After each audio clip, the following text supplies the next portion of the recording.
عزیز دوستو، بزرگوں اور بھائیوں، اللہ تعالیٰ نے قرآن مجید میں ارشاد فرمایا ہے لَقَدْ كَانَ لَكُمْ فِي رَسُولِ اللَّهِ أُسْوَةٌ حَسَنَةٌ، فرمایا تحقیق تمہارے لیے نبی کریم علیہ السلام کی زندگی میں بہترین نمونہ ہے۔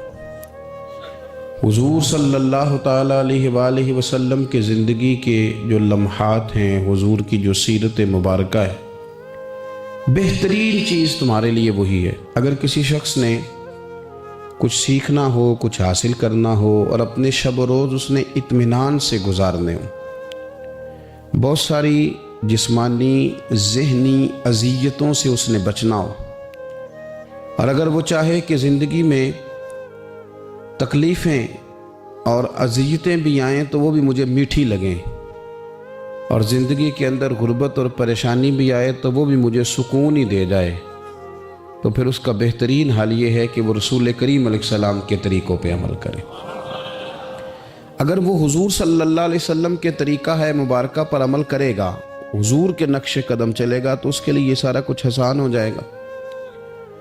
آج کل ایک بہت بڑی پریشانی جس کا لوگ ذہنی طور پر بڑی شدت کے ساتھ تکلیف کا شکار ہیں، اور اس پریشانی نے جیتے جاگتے اٹھتے بیٹھتے باہمت لوگوں کو کمزور کرنا شروع کر دیا ہے۔ وہ پریشانی ہے غریبی کی پریشانی، کمزور ہونا، تنگ دست ہونا۔ بڑے بڑے باصلاحیت لوگ ہیں، باشعور ہیں، فہم و فراست والے، اللہ تبارک و تعالیٰ نے ساری نعمتوں سے انہیں نوازا ہوا ہے، لیکن ایک پیسہ نہ ہونے کی وجہ سے وہ عدم اعتماد کا شکار ہیں۔ مفت میں پریشان رہتے ہیں کہ میرے پاس پیسے نہیں ہیں تو جانے کیا ہو جائے گا۔ غریبی، غربت آزمائش ضرور ہے، لیکن اس کا یہ مطلب نہیں ہے کہ ہم اس قدر زیادہ اپنے آپ کو احساس کمزوری میں لے جائیں کہ ہماری باقی ساری نعمتوں کا ہم شکریہ ہی ادا نہ کریں اور کسی اور خوبی کو اپنے اندر محسوس ہی نہ کریں۔ یہاں تک حالات خراب ہو گئے کہ جو خودکشیاں بہت زیادہ کثرت سے ہونے لگی ہیں، تو ان میں بھی ایک بڑی وجہ دولت کا نہ ہونا، پیسوں کا نہ ہونا، غریبی کا ہونا۔ اس میں شک نہیں کہ انسان بہت سا ذہنی تناؤ کا شکار ہوتا ہے اگر اس کے پاس اس کی ضروریات کے تعلق سے پیسے نہ ہوں، لیکن یہ کہ اس کو ذہن پہ سوار کرنا اور ہر وقت یہی بات کرنا، اس بات کو اچھی طرح سب سے پہلے سمجھ لیں کہ نبی پاک صلی اللہ علیہ وسلم دن میں ایک وقت روٹی کھانے اور 3 دن فاقہ کرنے کے لیے مجبور نہیں۔ کائنات کے خزانوں کی چابیاں اللہ نے اپنے محبوب کو عطا فرمائی ہیں، لیکن اس کے باوجود نبی کریم صلی اللہ تعالیٰ علیہ وسلم نے فقر کو اختیار کیا۔